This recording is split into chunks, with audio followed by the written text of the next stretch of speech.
Hello everyone, welcome to this new video. आज के इस वीडियो में हम डिस्कस करने वाले हैं कोडसेप स्टार्टर्स 55 का क्वेश्चन और tuples. Also before moving on, make sure you like the video and subscribe to the channel for more such amazing videos. As always, let's start by understanding the question or tuples. Chef has 3 numbers P, Q, R। ठीक है, क्या बोला गया है कि chef के पास 3 numbers है P, Q और R। Chef wants to find the number of triplets A, B, C such that, Chef wants to find the number of triplets A, B, C such that A or B is equal to P, B or C is equal to Q, C or A is equal to R, where A, B, C are greater than equal to 0 and less than 2 की power 20। ठीक है, तो क्या condition fulfil होनी चाहिए? That A और B is equal to P and B or C is equal to Q and C or A is equal to R। ठीक है, और A, B और C की रेंज क्या है?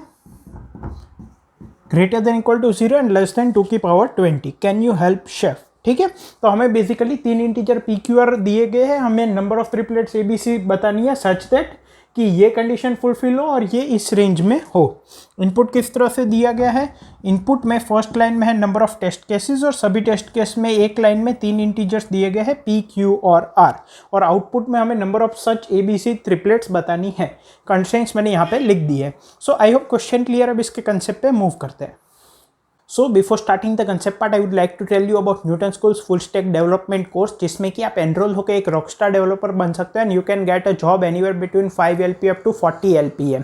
The students who were previously enrolled at Newton School are already working at top companies of India like Unacademy, Zomato, etc.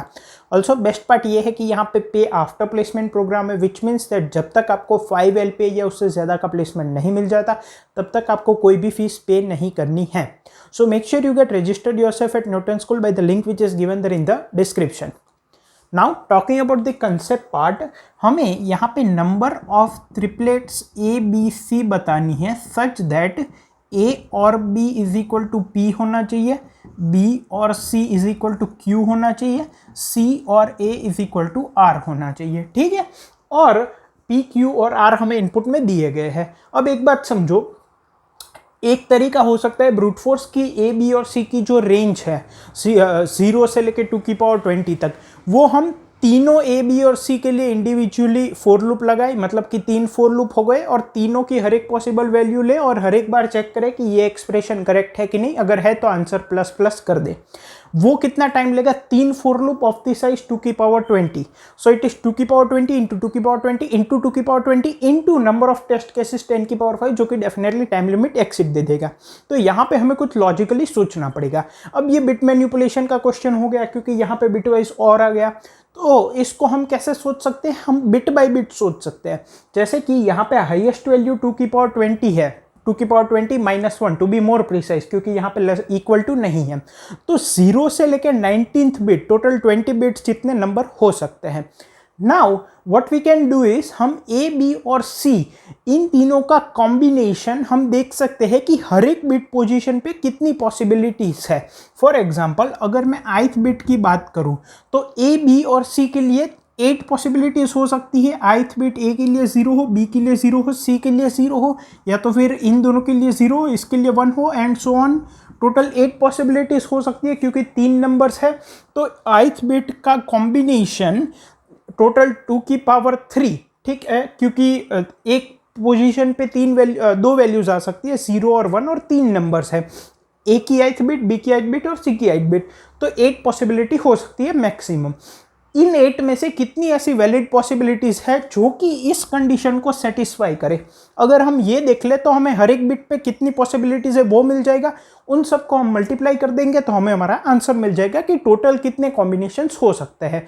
क्योंकि जब हम बात करते हैं कि A और B इक्वल टू P, इसका मतलब क्या है कि अगर मैं बिट बाय बिट बात करूं तो ith बिट की अगर हम बात करें तो अगर वो P में सेट है तो इन दोनों में से कम एक में सेट होनी चाहिए।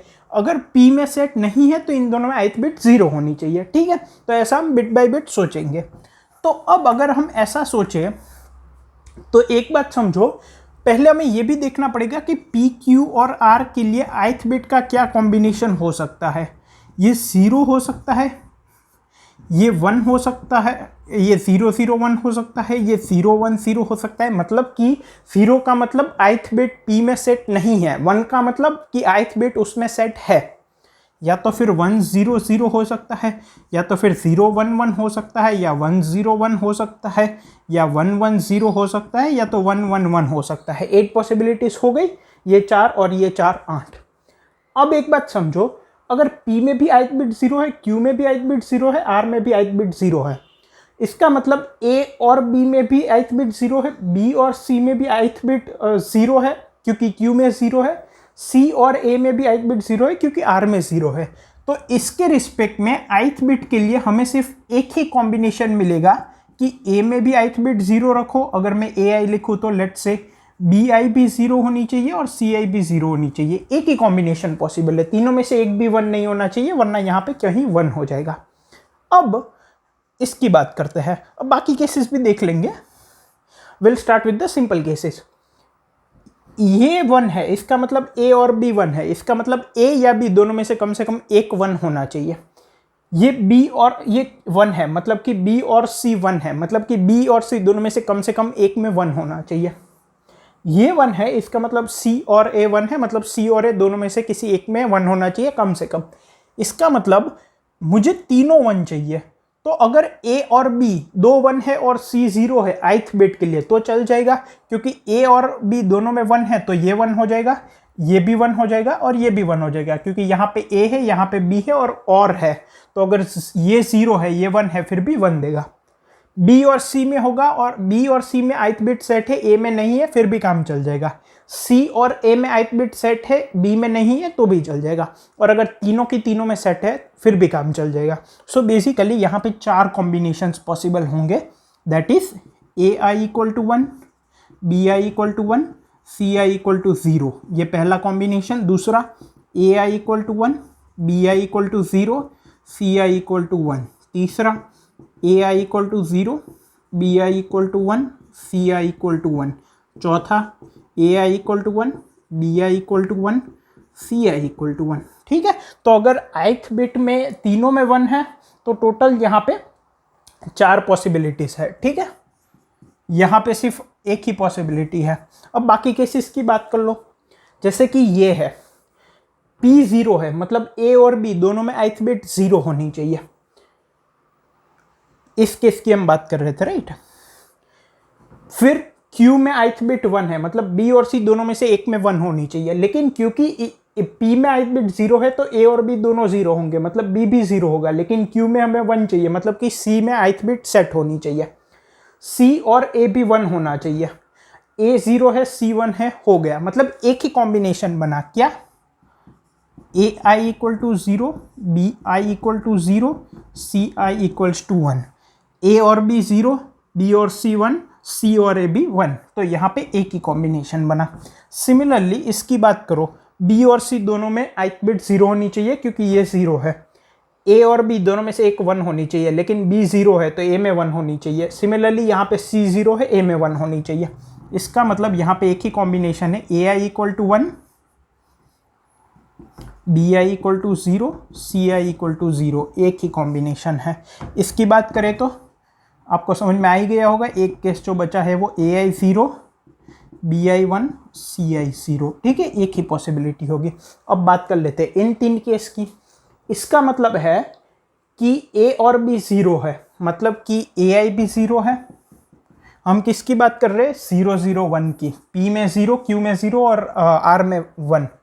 अगर P में 0 है ith बिट, मतलब A और B 0 है, मतलब AI equals to BI equal to 0। ठीक है, अब B और C भी 0 है, मतलब BI equal to CI equal to 0। ठीक है, अब ये देखो C और A, R में ith बिट सेट है, मतलब C और A में ith बिट सेट है, लेकिन C भी 0 होना चाहिए, A भी 0 होना चाहिए, तभी पहली दो कंडीशन सेटिस्फाई होगी। इसका मतलब अगर हमें इसको 1 करना है तो C और A दोनों में से एक को 1 करना पड़ेगा, लेकिन फिर ये कंडीशन फॉल्स हो जाएगी। इसका मतलब साइमल्टेनियसली ये कंडीशन ट्रू करना पॉसिबल नहीं है। तो अगर कहीं पे भी हम इन तीनों में से एक कंडीशन मिलते हैं तो हम आंसर वेरिएबल की वैल्यू 0 कर देंगे और हम डायरेक्टली प्रिंट कर देंगे, आगे चेक करने की ज़रूरत नहीं है, क्योंकि इन तीनों में से एक भी कंडीशन आई तो वो पॉसिबल नहीं है to generate any triplet ABC which will satisfy this conditions. ठीक है, नाउ हमें बेसिकली करना क्या है, इंप्लीमेंटेशन काफ़ी सिंपल है। मैं आपको एक यहाँ पे हिंट दे देता हूँ, मैंने कोड कमेंट्स में प्रोवाइड किया है। हमें I = 0 से लेकर 19th बिट तक ट्रैवर्स करना है। अगर P of I plus Q of I plus R of I, P of I plus Q of I plus R of I अगर 3 है, मतलब कि ये केस है, तो answer equal to answer into 4 करना है, क्योंकि यहाँ पे 4 पॉसिबिलिटीज हो सकती है ith बिट के लिए फ्रॉम ABC ट्रिपलेट। अगर P of I plus Q of I plus R of I 2 है, मतलब कि इन तीनों में से एक केस है, देन स्ट्रिक्टली एक ही कॉम्बिनेशन पॉसिबल होगा, तो हमें कुछ नहीं करना, basically answer equal to answer into 1 करना है, but that doesn't do anything, right. अगर P of I plus Q of I plus R of I 0 है, मतलब तीनों 0 है, फिर भी एक ही कॉम्बिनेशन पॉसिबल है, again answer equal to answer into 1, कोई मतलब नहीं है करने का।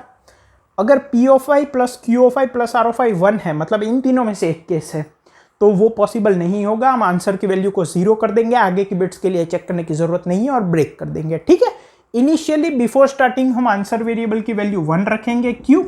क्योंकि हर एक बार हम ये जब केस आएगा तो answer equal to answer into 4 करेंगे, तो इनिशियली 0 रखने का कोई मतलब नहीं है, क्योंकि हमें मल्टीप्लिकेशन करना है, सारे कॉम्बिनेशंस फाइंड करने हैं। बीच में अगर इन तीनों में से एक कंडीशन आ जाएगी तो हम आंसर को 0 कर देंगे और ब्रेक कर देंगे और फाइनली आंसर को प्रिंट कर देंगे। टाइम कॉम्प्लेक्सिटी क्या होगी?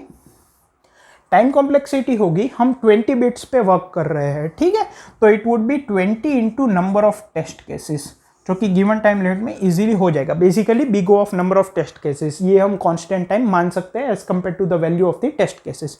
ठीक है, सो आई होप कि आपको क्वेश्चन और कंसेप्ट दोनों क्लियर है। इसका सोल्यूशन कोड मैंने कमेंट्स में प्रोवाइड किया है। Thank you.